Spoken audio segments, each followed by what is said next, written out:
Writing task 1 এর front, এটা হচ্ছে কি সামনের পেজ, আর এটা হচ্ছে কি পিছনের পেজ। এই দেখছেন এরকম টাস্ক 2 তেও সামনের একটা পেজ থাকে, পিছনের একটা পেজ থাকে। সামনের পেজ এখানে আপনাকে বলে দিয়েছে যে যে এই যে এই জায়গাটা আছে সাদা জায়গাটা, এখানে লেখা যাবে না, এখানে লেখা যাবে না বলে দিয়েছে। এই জায়গাটা আপনি লিখতে পারবেন না, এই জায়গায় আপনি এই যে জায়গাটা লিখতে পারবেন না, এর উপর পর্যন্ত আপনি লিখতে পারবেন। ওকে, আচ্ছা এখন আসেন গুরুত্বপূর্ণ যে জিনিসটা হচ্ছে এই অংশটা। এই অংশটা হচ্ছে কি গুরুত্বপূর্ণ, এই অংশটা অনেকে মক টেস্ট দিচ্ছে লং টাইম, তবে এটা খেয়াল করছে না।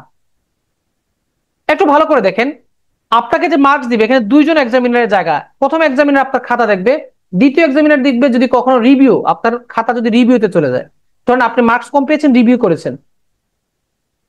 এই দেখেন এখানে চারটা কটা বক্স দিয়ে দিয়েছে দেখেন, এই বক্সগুলোর মধ্যে টাস্ক রেসপন্স আপনি কত পাইলেন, টাস্ক রেসপন্স অর্থাৎ আপনি এই টাস্ক রেসপন্স আপনি কত পাইলেন, কত মার্কস পাইলেন এখানে।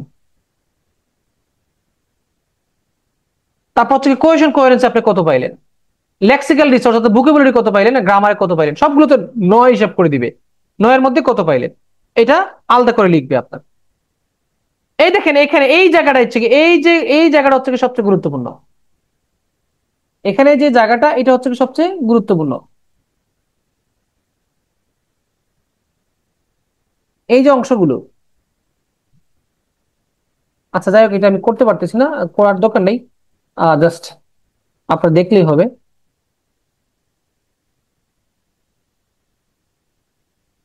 এই যে জিনিসগুলো দেখতে পাচ্ছেন, এই যে জিনিসগুলো এটা সুন্দর করে আঁকি যেহেতু আঁকতেছি, এই যে এখানে কয়টা জিনিস দেখতে পাচ্ছেন না বক্সের মধ্যে, এগুলো দেখেন ভালো করে। এখানে প্রথমে লেখা আন্ডার লেংথ। আন্ডার লেংথ মানে কি, মানে আপনি রাইটিং যতটুকু লেখার কথা ছিল তার থেকে কম লিখেছেন কিনা। 250 ওয়ার্ড লেখার কথা ছিল টাস্ক 2 তে, 150 লেখার কথা ছিল টাস্ক 1 এ, কম লিখছেন কিনা। তাহলে সে এখানে এটাকে পয়েন্ট আউট করবে যে এখানে তার আন্ডার লেংথ হয়েছে কিনা।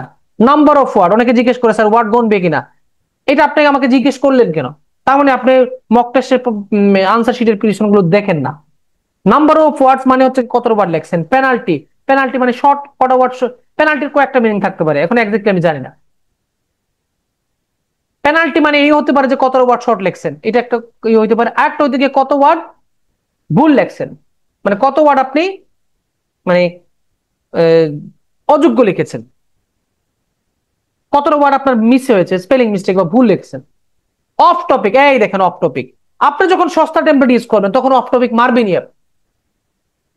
একজন সস্তা টেমপ্লেট ইউজ করে কেন মার্কস কম পাবে, এই যে অফ টপিক আসবেই, কারণ আপনি যখন আপনার স্যারের 150 ওয়ার্ড আর আপনার 100 ওয়ার্ড মিক্স করবেন তখন অফ টপিক আসবেই।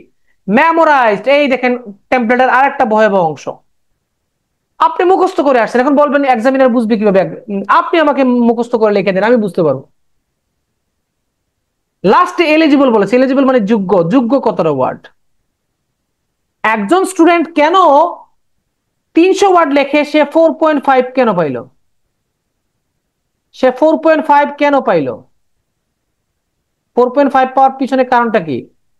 4.5 পাওয়ার পিছনে কারণটা হচ্ছে গিয়ে সে লিখেছে 300 ওয়ার্ড, তার যোগ্য ওয়ার্ড হয়েছে 150 বা 200টা, বাকিগুলো অযোগ্য ওয়ার্ড হয়েছে। অফ টপিক লিখে ফেলেছে, মেমোরাইজ লিখেছে, পেনাল্টি খেয়েছে, বা কোনো না কোনো কারণে তার যোগ্য ওয়ার্ডের সংখ্যা কম হয়েছে, এই জন্য মার্কস কমে যায়, এই জন্য তাকে 4.5 দিচ্ছে। এই জন্য আমি কি বলেছিলাম, ন্যাচারাল লিখেন। আপনার তো এই যে মার্কিংটা করে এটা বিস্তারিত জানা উচিত না, প্রত্যেক স্টুডেন্ট জানা উচিত, কিন্তু কজন জানে, কার অত টাকা পড়ছে। আমাদের প্রতিষ্ঠানগুলোতে আমি তো আইএলটিএস পড়েছি কোনো না কোনো স্যারের কাছ থেকে, পড়ান এগুলোতে। আপনাদের উচিত হচ্ছে কি আপনার এগুলো জানা, যে মার্কিং এ এখানে এই এই সিক্রেটটা দিয়ে বুঝিয়ে দিচ্ছে আপনাকে যে কোন কোন জায়গায় আপনার মার্কসটা কাটবে। তার মানে আপনি আন্ডারলাইন দিতে পারবেন না, 250 ওয়ার্ডের কম লিখতে পারবেন না। তারপর হচ্ছে কি আপনি অফ টপিক লিখতে পারবেন না, মানে আসলো এক টপিক নিয়ে লিখলেন অন্য টপিক, এটা পারবেন না। মুখস্থ লিখতে পারবেন না।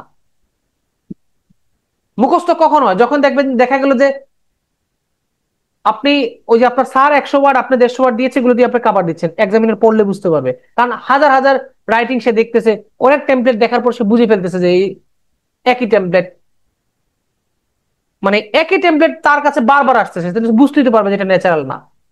সো এই দিকে একটু সতর্ক থাকবেন, যত ন্যাচারাল হবেন তত ভালো মার্কস তুলবেন। সুতরাং ন্যাচারাল থাকার চেষ্টা করেন, ন্যাচারাল থাকা তো সহজ, বরঞ্চ টেমপ্লেট কঠিন। ওকে, সো কথাটা আমার উপদেশটা মনে রাখবো, যদিও উপদেশ অনেকে রাখে না, উপদেশ শুনে কিন্তু কাজে লাগে না, এটা তার ব্যক্তিগত ব্যাপার।